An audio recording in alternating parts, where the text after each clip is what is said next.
Hello, welcome to all of you in HVSC classes. आज हम करने जा रहे हैं क्लास 11th अकाउंटेंसी का डबल एंट्री सिस्टम का पार्ट 2। अब हम करते हैं rules of debit and credit. किसके अकॉर्डिंग? ट्रेडिशनल अप्रोच के अकॉर्डिंग। जो rules of debit and credit थे अमेरिकन अप्रोच के अकॉर्डिंग, वो हमने अपनी पिछली वीडियो में कर लिए थे। तो आज हम करेंगे rules of debit and credit double entry system के अकॉर्डिंग। इसके अकॉर्डिंग जो हमारे अकाउंट्स होते हैं उनको बच्चों दो कैटेगरीज में डिवाइड किया जाता है। फर्स्ट है पर्सनल अकाउंट और सेकंड है इम्पर्सनल अकाउंट। पर्सनल अकाउंट कौन से होते हैं? जो भी किसी पर्सन, फॉर्म, कंपनी के नाम से रिलेटेड होते हैं, वो कौन से अकाउंट्स होते हैं? Personal account. इसको फर्दर 3 कैटेगरीज में डिवाइड किया जा सकता है। फर्स्ट है नेचुरल पर्सनल अकाउंट, सेकंड है आर्टिफिशियल पर्सनल अकाउंट और थर्ड है रिप्रेजेंटेटिव पर्सनल अकाउंट। फर्स्ट है natural personal account. Natural personal account कौन से होते हैं? जो एक्चुअल में व्यक्ति होते हैं उनके नाम से संबंधित होते हैं या उनसे संबंधित होते हैं, तो वो कौन से होते हैं? Natural personal account. जैसे कोई पर्सन है राम, श्याम, ये क्या है? ह्यूमन बीइंग है। इनके नाम से जो भी रिलेटेड अकाउंट्स हैं वो किस में आएंगे? नेचुरल पर्सनल अकाउंट्स में। सेकंड है artificial personal account. Artificial personal account कौन से होते हैं? जिनकी कोई फिजिकल एग्जिस्टेंस नहीं होती, यानी जो एक्चुअल में ह्यूमन बीइंग नहीं होते लेकिन वो अपने नाम से ट्रांजैक्शन कर सकते हैं। तो बच्चों वो हमारे पास कौन से होंगे? ये पार्टनरशिप फॉर्म है या सिंपल फर्म है हमारे पास, तो वो क्या होंगे? Artificial personal account. जैसे हमारे पास है सेंट्रल बैंक ऑफ इंडिया है, तो ये भी क्या है? एक पर्सन है, बट ये एक आर्टिफिशियल पर्सन है। ये अपने नाम से लेन देन कर सकता है बट एक्चुअल में इसकी कोई एग्जिस्टेंस नहीं है ह्यूमन बीइंग की तरह। तो इस वजह से जो भी अकाउंट्स हमारे किसी कंपनी, फर्म से रिलेटेड होंगे या किसी इंस्टीट्यूशन से रिलेटेड होंगे, वो कौन से अकाउंट्स में आएंगे? आर्टिफिशियल पर्सनल अकाउंट्स में। उसके बाद है third representative personal account. Representative personal account कौन से होते हैं? जो अकाउंट्स किसी पर्टिकुलर ग्रुप ऑफ पर्सन्स को रिप्रेजेंट करते हैं, वो कौन से होते हैं? रिप्रेजेंटेटिव पर्सनल अकाउंट्स, जो किसी पर्टिकुलर ग्रुप ऑफ पर्सन्स को रिप्रेजेंट करते हैं। सपोज हमने अपने एम्प्लॉयज़ को सैलरी पे नहीं की, तो हम उनकी जो सैलरी है वो किससे नोट करेंगे? सैलरी आउटस्टैंडिंग से। मीन जो हमारे जो एम्प्लॉयज़ हैं उनकी सैलरी बकाया है। तो जो सैलरी बकाया है वो एक एम्प्लॉय की तो नहीं है, बहुत सारे एम्प्लॉयज़ होंगे जिनकी सैलरी बकाया होगी। तो वो सारे एम्प्लॉयज़ जिनकी सैलरी अभी पेंडिंग है पे करने वाली, तो वो कौन से अकाउंट्स में आएंगे? रिप्रेजेंटेटिव पर्सनल अकाउंट्स में। ठीक है बच्चों, ये हो गया हमारे पास पर्सनल अकाउंट।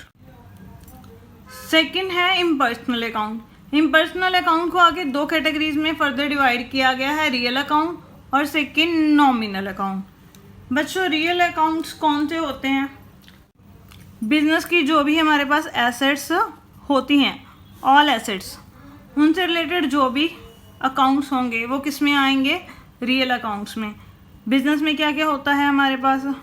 मशीनरी भी होती है, फर्नीचर भी होता है, लैंड भी होती है। तो ये बच्चों कौन से हो गए हमारे? Real account. जितनी भी बिजनेस की एसेट्स हैं वो सारी किस में आती हैं? रियल अकाउंट्स में। बट एक्सेप्ट कौन सी ऐसी एसेट्स हैं जो रियल अकाउंट में नहीं आएंगी? कौन सी ऐसी एसेट्स हैं जो रियल अकाउंट में नहीं आएंगी? फर्स्ट है बैंक अकाउंट, बच्चों, मैंने आपको अभी बताया जो बैंक है एक आर्टिफिशियल पर्सन है। बैंक आर्टिफिशियल पर्सन है, इसका नाम होता है। तो ये कौन सी कैटेगरी में आता है? आर्टिफिशियल पर्सन की कैटेगरी में। तो ये वैसे तो हमारी बिजनेस की एसेट्स है, बट ये रियल अकाउंट नहीं है। बैंक अकाउंट हमारा कौन सा अकाउंट हो गया? Artificial personal account. सेकेंड होता है हमारे पास डेटर्स। डेटर्स कौन होते हैं? जिनको हम क्रेडिट में गुड्स सेल करते हैं और जिनसे अभी पेमेंट आनी बाकी होती है। सपोज हमने शाम को गुड्स सेल करी, अब हमने शाम से पैसे लेने हैं, तो शाम हमारा क्या हो गया? डेटर। लेकिन शाम एक क्या है? नेचुरल पर्सन है। तो इट मीन जो डेटर्स होंगे बच्चों वो किस में आएंगे? नेचुरल पर्सनल अकाउंट में। अगर हमने किसी फॉर्म से पैसे लेने हैं, किसी कंपनी से पैसे लेने हैं, तो फिर वो किस में आ जाएंगे? आर्टिफिशियल पर्सनल अकाउंट में। तो इस वजह से हमारे जो बैंक अकाउंट हैं और जो हमारे डेटर्स हैं वो रियल अकाउंट में शामिल नहीं किए जाते। मीन्स बिजनेस की जो सभी एसेट्स होती हैं वो किस में आती हैं? रियल अकाउंट में। उसके बाद जो रियल अकाउंट है उसको आगे फर्दर 2 कैटेगरीज में डिवाइड किया जा सकता है। फर्स्ट है टेंजिबल रियल और सेकंड है intangible real. Tangible real account कौन सा होता है? इसमें वो सारी एसेट्स इंक्लूड की जाती हैं जिनको हम देख भी सकते हैं और टच भी कर सकते हैं। टेंजिबल मीन जो दिखाई भी दे, जिनको हम छू सकें, वो हमारी हो गई टेंजिबल एसेट्स। और उनसे रिलेटेड जो हमारे अकाउंट्स होंगे वो कौन से होंगे? Tangible real accounts. जैसे हमारी मशीनरी है, बिल्डिंग है, फर्नीचर है, ये सारी एसेट्स को हम टच भी कर सकते हैं, देख भी सकते हैं। तो इनके जो अकाउंट्स होंगे वो किस में शामिल किए जाएंगे? टेंजिबल रियल अकाउंट्स में। और इंटेंजिबल रियल अकाउंट्स कौन से होते हैं? इनमें वो एसेट्स शामिल की जाती हैं जिनको हम टच नहीं कर सकते और देख भी नहीं सकते, लेकिन महसूस कर सकते हैं और उनको मनी में मेज़र कर सकते हैं। तो वो हो गए इंटेंजिबल रियल अकाउंट्स। इसमें कौन कौन से आ जाएंगे? फॉर एग्जांपल जैसे हमारे पास है पेटेंट राइट्स है,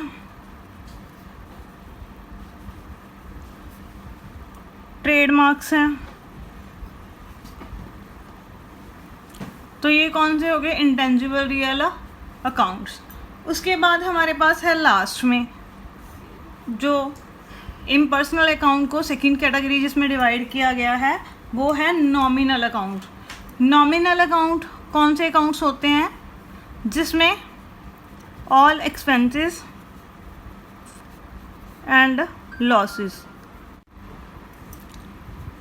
all incomes and gains. Means जो अकाउंट्स हमारे एक्सपेंसेस से, हमारे लॉसेस से या हमारी इनकम से और गेन से रिलेटेड होते हैं वो किस में आते हैं? नॉमिनल अकाउंट में। हमारे खर्चे कौन से होते हैं बच्चों? लाइक एज सैलरी पेड, हमने वर्कर को सैलरी पे कर दी, रेंट पे कर दिया, तो ये हमारे क्या हैं? खर्चे हैं। तो खर्चे हैं तो ये किस में आएंगे बच्चों? नॉमिनल अकाउंट में। और इनकम्स एंड गेन्स में क्या आएगा? जैसे हमने कमीशन रिसीव किया, ये हमारी क्या हो गई? इनकम हो गई। तो ये भी कौन सा अकाउंट है? Nominal account. तो एक बार इसको हम रिवाइज कर लेते हैं। हमारे जो रूल्स हैं डेबिट और क्रेडिट के according to double entry system, ये 2 कैटेगरीज में इनको डिवाइड किया गया है। फर्स्ट पर्सनल अकाउंट और सेकंड है इम्पर्सनल अकाउंट। जो पर्सनल अकाउंट है फर्दर उसको 3 कैटेगरीज में डिवाइड किया गया है।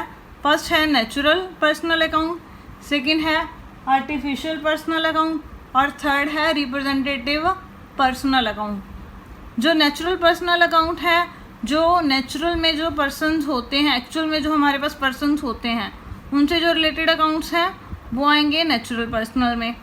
आर्टिफिशियल पर्सनल जो किसी फर्म, कंपनी या इंस्टीट्यूशन के नाम से रिलेटेड होते हैं वो होते हैं आर्टिफिशियल पर्सनल अकाउंट।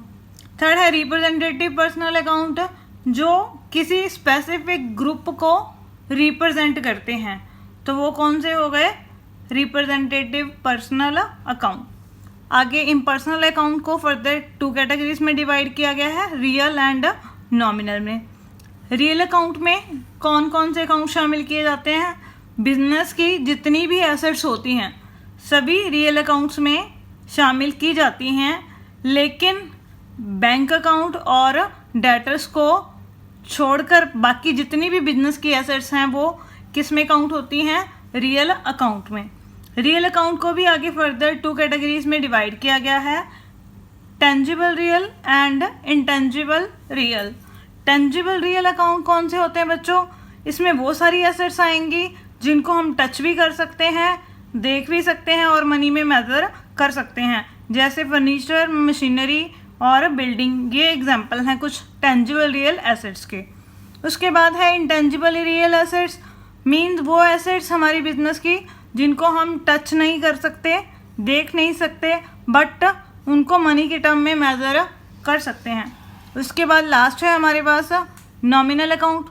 इसमें किस किस को इंक्लूड किया जाता है, बिजनेस के जितने भी एक्सपेंसेस होते हैं या बिजनेस के जितने भी लॉस हैं वो, प्लस बिजनेस की जो इनकम्स होती है या बिजनेस को जो गेन होता है, उन सभी के जो अकाउंट्स होते हैं वो किस में काउंट किए जाते हैं, नॉमिनल अकाउंट में। फॉर एग्जांपल जैसे हमने सैलरी पे करी या हमने रेंट पे करा, तो वो हमारे क्या हैं, एक्सपेंसेस हैं, तो वो क्या हो गए, नॉमिनल। सेम एज अगर हमने कमीशन भी रिसीव किया है तो वो हमारी क्या हो गई, इनकम, तो भी वो कौन सा अकाउंट है हमारे पास, नॉमिनल अकाउंट। अब हम करते हैं रूल ऑफ अकाउंटिंग। अभी हमने पढ़ लिया कि जो ट्रेडिशनल अप्रोच है उसके अकॉर्डिंग जो हमारे अकाउंट्स हैं वो कितने टाइप्स के होते हैं। अब उनके क्या क्या रूल्स हैं। फर्स्ट है हमारे पास पर्सनल अकाउंट। पर्सनल अकाउंट का क्या रूल होता है, debit the receiver and credit the giver. लेने वाले को डेबिट करना है और देने वाले को क्रेडिट करना है।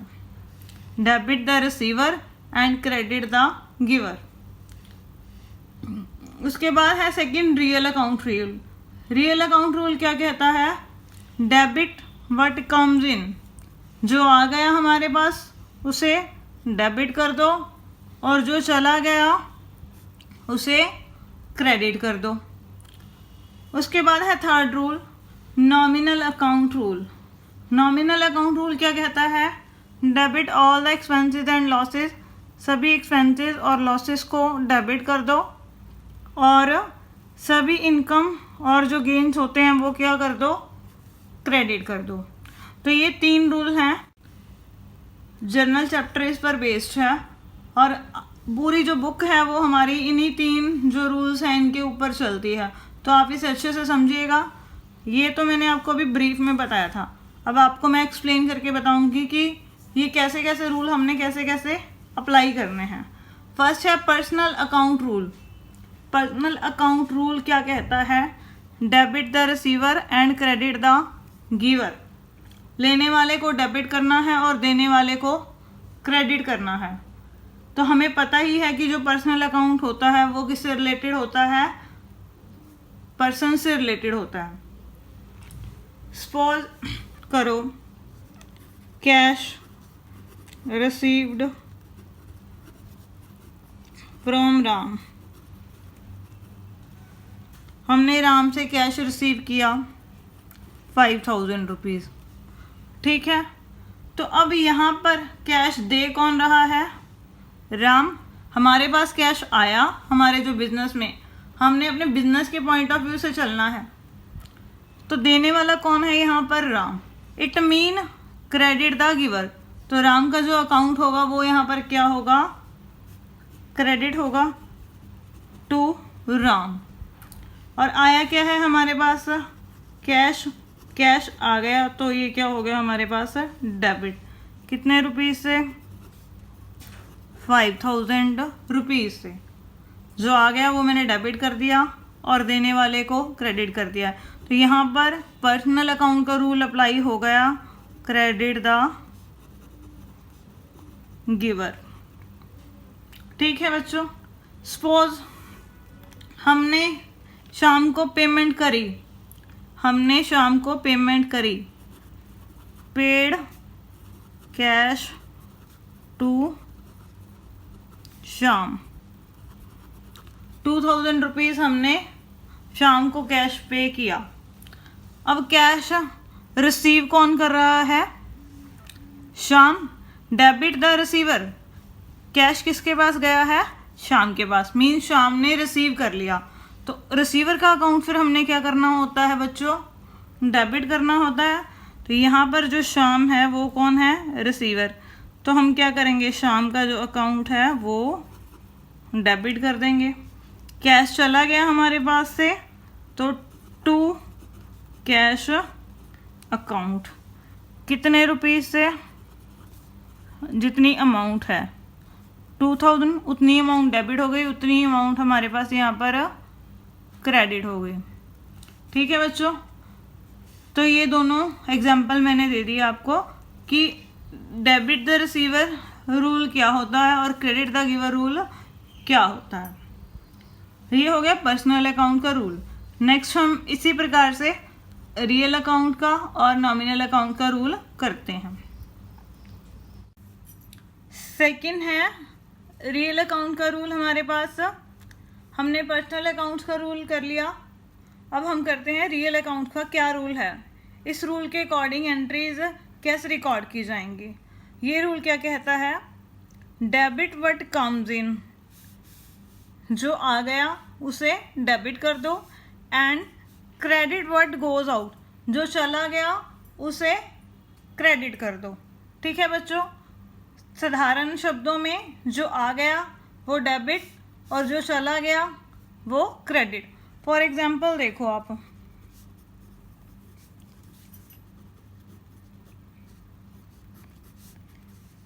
फर्नीचर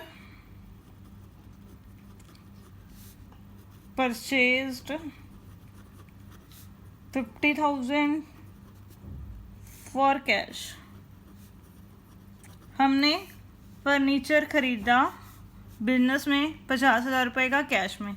देखो अब यहाँ पर अगर इस रूल के अकॉर्डिंग हम चलें तो हमारे पास आया क्या है? यहाँ पर हमने फर्नीचर खरीदा, फर्नीचर आ गया, तो हम फर्नीचर को क्या करेंगे? डेबिट करेंगे। और कैश चला गया, कैश चला गया तो उसे हम क्या करेंगे? क्रेडिट कर देंगे टू कैश अकाउंट। कितने से? जितनी अमाउंट है उसकी 50,000। अब यहाँ पर कौन सा रूल अप्लाई हो गया? Debit what comes in. और कैश के ऊपर कौन सा रूल अप्लाई हो गया? क्रेडिट व्हाट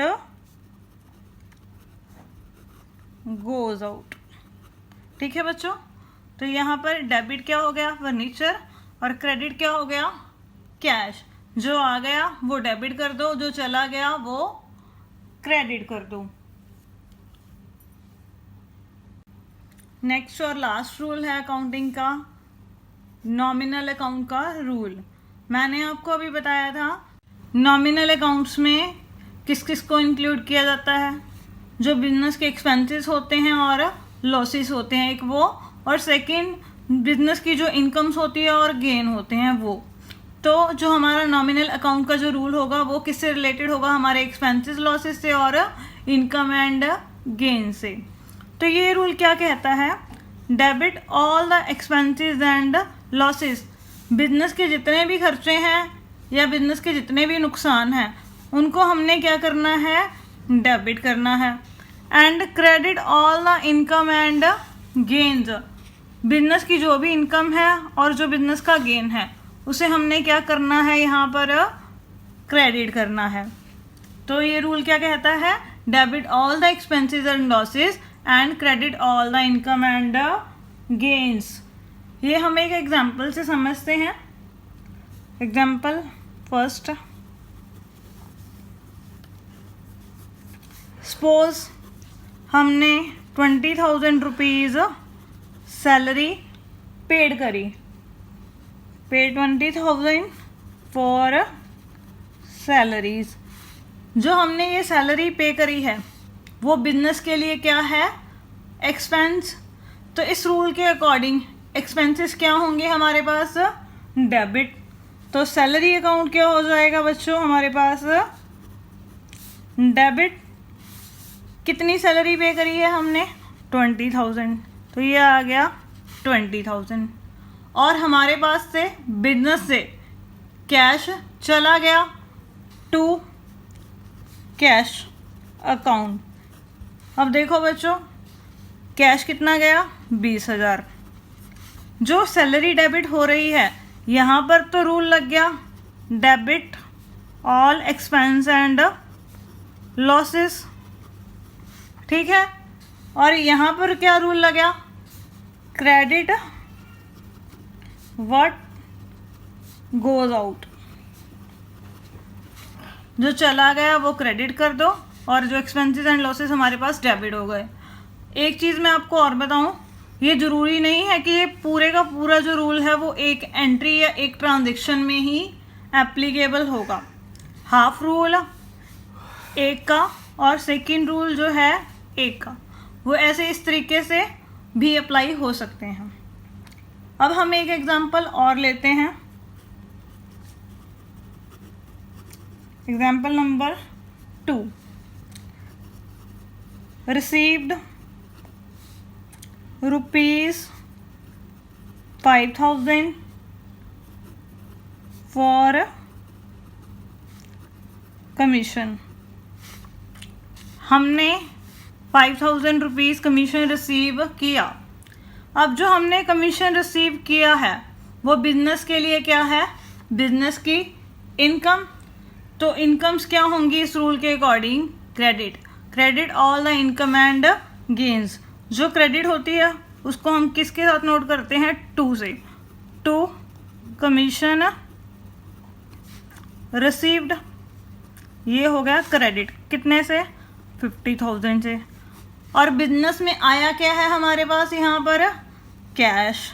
तो कैश अकाउंट क्या हो जाएगा हमारे पास यहाँ पर, डेबिट।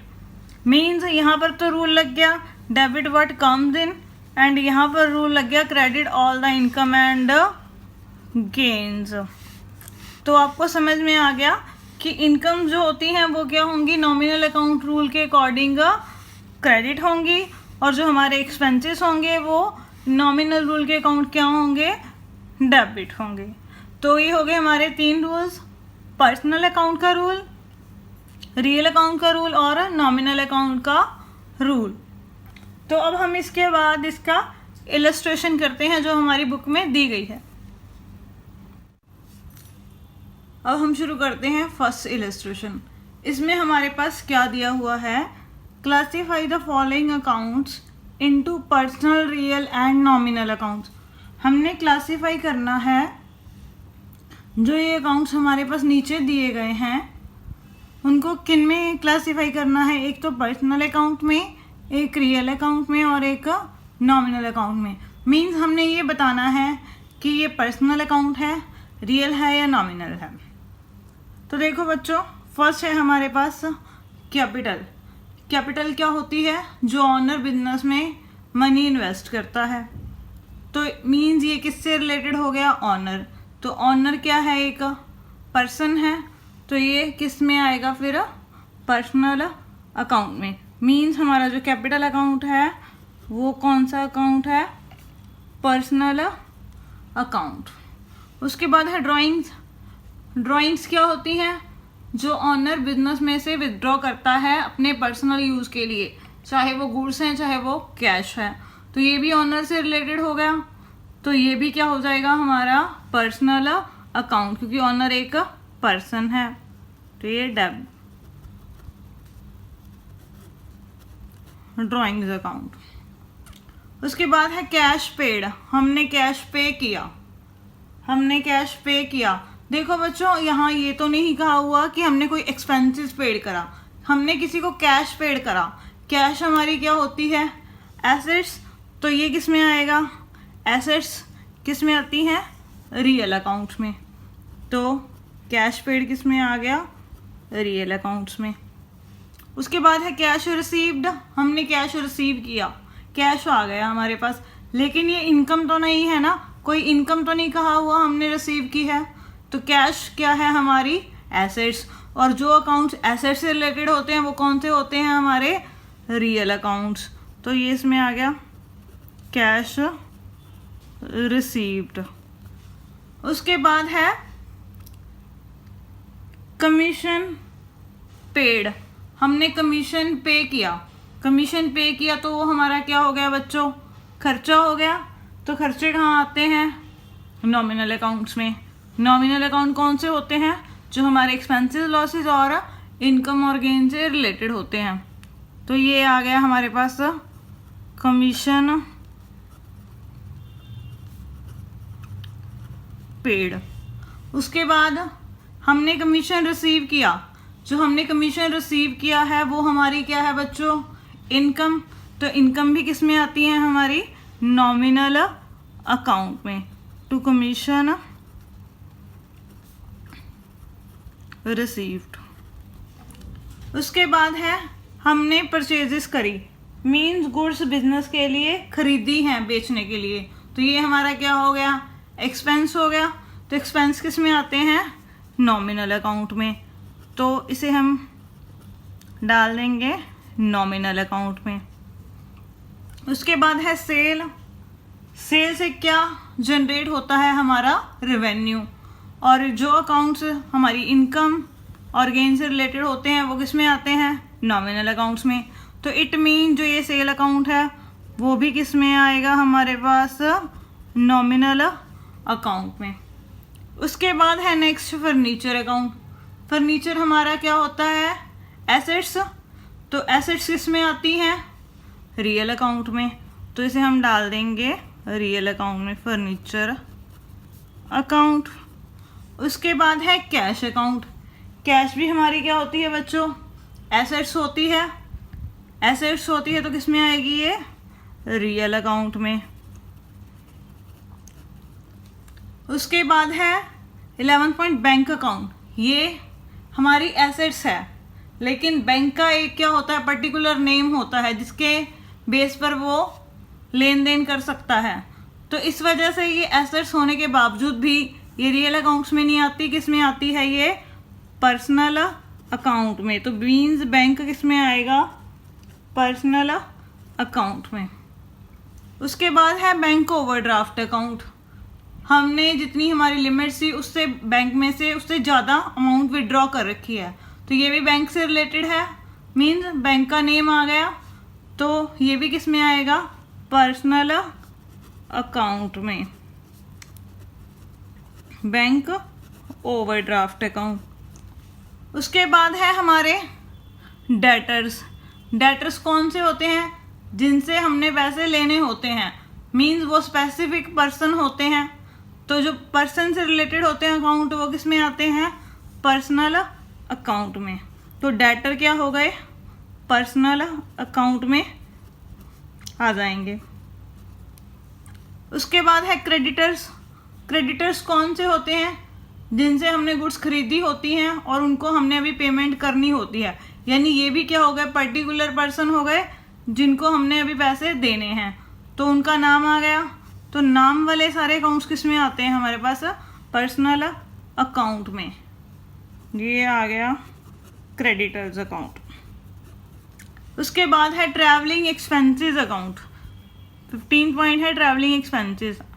तो एक्सपेंसेस साथ लगा ही हुआ है, हमें पता है जो एक्सपेंसेस होते हैं वो किस में आते हैं, हमारे नॉमिनल अकाउंट में, ट्रैवलिंग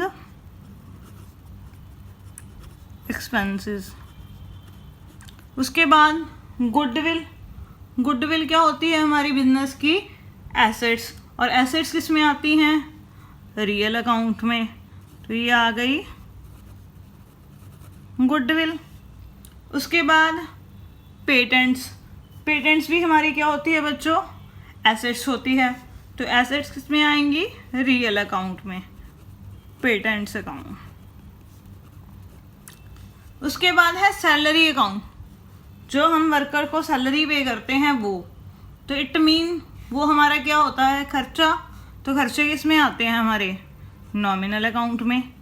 तो सैलरी अकाउंट हो गया हमारा नॉमिनल अकाउंट। उसके बाद हमारे पास यहाँ है सैलरी आउटस्टैंडिंग। अब बच्चे कहेंगे मैडम जी ये भी सैलरी है तो नॉमिनल अकाउंट में, सैलरी आउटस्टैंडिंग है तो ये भी नॉमिनल में। नहीं, ये नॉमिनल अकाउंट नहीं है। सैलरी आउटस्टैंडिंग क्या है, जो पैसे हमने अभी वर्कर को सैलरी के पे करने हैं उन सभी के जो अकाउंट्स होंगे तो वो वर्कर्स के अकाउंट्स होंगे जिनको हमें अभी सैलरी देनी है, तो वो वर्कर्स के नेम होंगे। तो नेम से रिलेटेड जो अकाउंट्स होते हैं वो किस में आते हैं, पर्सनल अकाउंट्स में। तो सैलरी आउटस्टैंडिंग क्या हो गई, पर्सनल अकाउंट। ये चीज़ ध्यान रखनी है कि जो सैलरी आउटस्टैंडिंग है वो पर्सनल अकाउंट है, जो सैलरी अकाउंट है वो हमारा नॉमिनल अकाउंट है। उसके बाद है इंश्योरेंस। जब हम बीमा करवाते हैं बिजनेस का, गुड्स का, मशीनरी का, तो वो हमारा क्या होता है बच्चों, एक्सपेंस। तो एक्सपेंस किस में आते हैं हमारे, नॉमिनल अकाउंट में।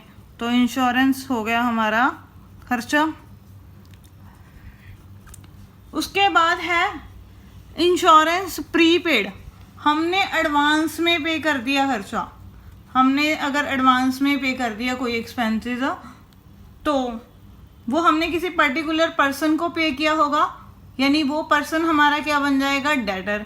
मीन्स डेटर हमारे क्या होते हैं, पर्सनल अकाउंट में आते हैं। तो इंश्योरेंस प्रीपेड क्या हो जाएगा, पर्सनल अकाउंट। तो ये याद रखना है कि जो प्रीपेड हैं एक्सपेंसेस या कोई आउटस्टैंडिंग है वो सारे किस में आएंगे, पर्सनल अकाउंट्स में आएंगे। उसके बाद है बैड डेबिट्स रिटर्न ऑफ। हमारे पैसे डूब गए बिजनेस के तो लॉस हो गया। तो जो लॉस होते हैं वो हमारे पास कहाँ पर आते हैं, नॉमिनल अकाउंट में। Debit all the expenses and losses, bad debits return of. उसके बाद है बैड डेट्स रिकवर्ड। जो हमारे डूबे हुए पैसे थे वो हमें मिल गए तो वो हमारी क्या हो गई, इनकम हो गई, गेन हो गया। तो गेन से रिलेटेड अकाउंट्स भी किस में आएंगे, नॉमिनल अकाउंट्स में। Bad debits recover. तो आपको पता लग गया कि उसको कैसे कैटेगराइज करना है हमने अकाउंट्स को, पर्सनल अकाउंट्स, रियल अकाउंट्स और नॉमिनल अकाउंट्स में। पर्सनल अकाउंट्स वो होते हैं जो किसी भी पर्सन के नेम से रिलेटेड होते हैं। रियल अकाउंट्स कौन से होते हैं, जो हमारी बिजनेस की एसेट से रिलेटेड होते हैं। और नॉमिनल अकाउंट कौन से होते हैं, जो बिजनेस के एक्सपेंसेस और इनकम से जुड़े हुए होते हैं। तो इसी के साथ जो हमारा ये क्वेश्चन है वो कंप्लीट हो गया और ये चैप्टर भी जो है हमारा वो कंप्लीट हो गया। अगर आपकी कोई क्वेरी है या आपकी कोई प्रॉब्लम है तो आप नीचे कमेंट सेक्शन में जाकर मुझसे पूछ सकते हैं। घर पर रहिए, स्वस्थ रहिए, पढ़ते रहिए और साथ साथ हमें सपोर्ट करते रहिए। Thank you.